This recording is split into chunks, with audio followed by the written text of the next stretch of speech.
Hello and welcome to White Glove Reviews. In this video, we're going to be taking a look at, I kind of want to call it a Swiss Army knife, but it's not exactly a Swiss Army knife. It is a knife made by Victorinox. So, it's a Victorinox knife. This is the Hunter Pro M Alox. And, well, let's take a look at it and see what I mean. It's kind of a big knife. I mean, for comparison, there's the ruler. The handle is like 5.3, 5.4 inches in that range. It's about 136 millimeters. So it probably vaguely fits into the, you might consider it like a 130 millimeter Swiss Army knife. Also, it comes with a little lanyardy thing. It comes with a little paracord lanyard. And, you know, I guess it goes in the lanyard hole there. So, that's kind of interesting. But it's not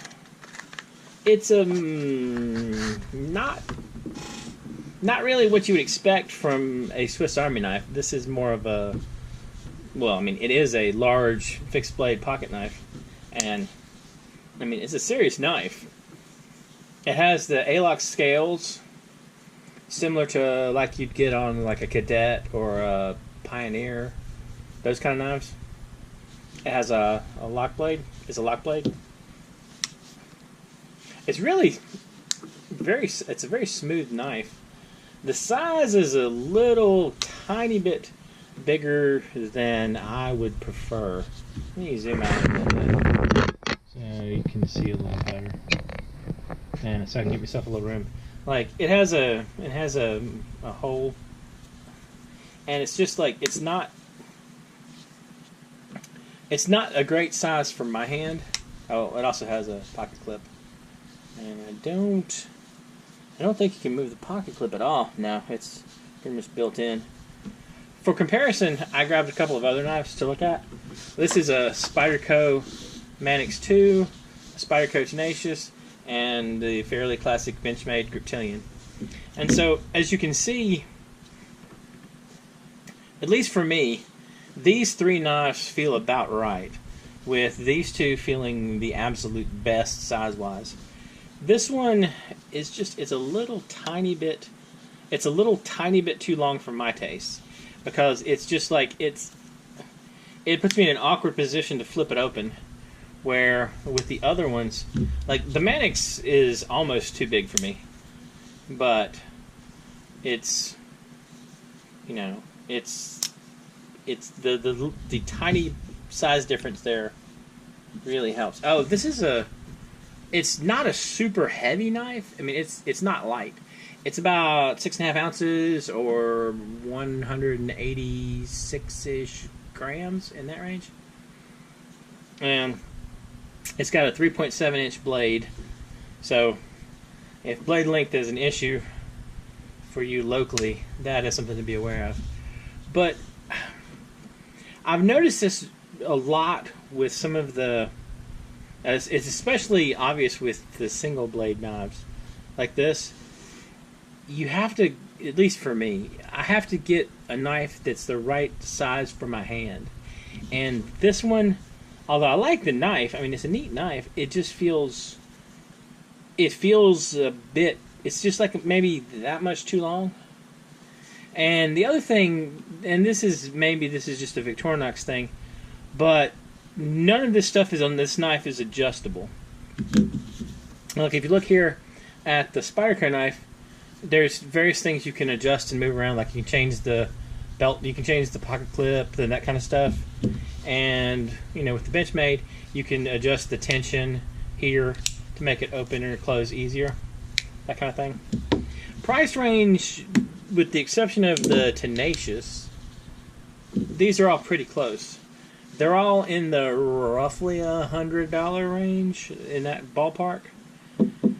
This one, I mean, the thing is, I guess part of the issue is does the size work for you?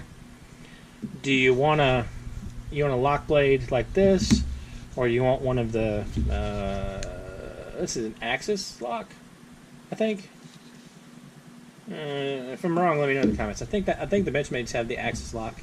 I don't remember what the Spyderco calls their lock. But unless this is I think this is the Axis lock. But I mean, it's just, I don't know. It's all what you want and what fits your hand, really. I mean, this is it's a solid knife. I mean, it's a solid knife. It's cool looking, and it's made by Victorinox, so those are definitely things going for it. But this makes me feel like Victorinox should stick with Swiss Army knives, like the more multi-tool kind of Swiss Army knives, just because it doesn't. Maybe they're kind of either behind the curve when it comes to these kind of knives, the large single blade knives. I don't know. Actually, let me know what you think. Do you think the issue is Victorinox is kind of behind the curve, or do you think that the things they do for Swiss Army knives don't work so well for this kind of knife? Oh, the other thing, I'll include the links to all these in the description if you want to check them out. And the Spyderco Tenacious, which it's a relatively inexpensive knife. They run like $35 to $40, something like that. And I'm amazed. I'm constantly amazed how much I happen to like this knife. And it's just one of those things where it's a knife that feels good, and it's also a knife that if you destroy it, it's not like, I mean, you can get 2 or 3 of this one for one of these other ones. You can get at least 2 of this for one of these other ones. And I mean, it's a good feeling knife. And mine's seen a little bit of use and abuse.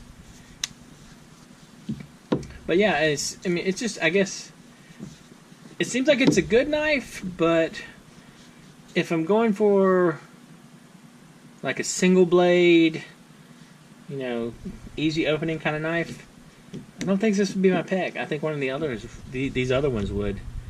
And probably, if I had to narrow it down even further, I'd go with something like these two would be my picks. And it's kind of tough between these two because they both have features I really like. Like, I mean, I like the remarkably easy opening side of this, and the Tenacious just feels amazing. I just like this knife. Anyway, let me know what you think in the comments. And if there's another knife that I should check out, let me know.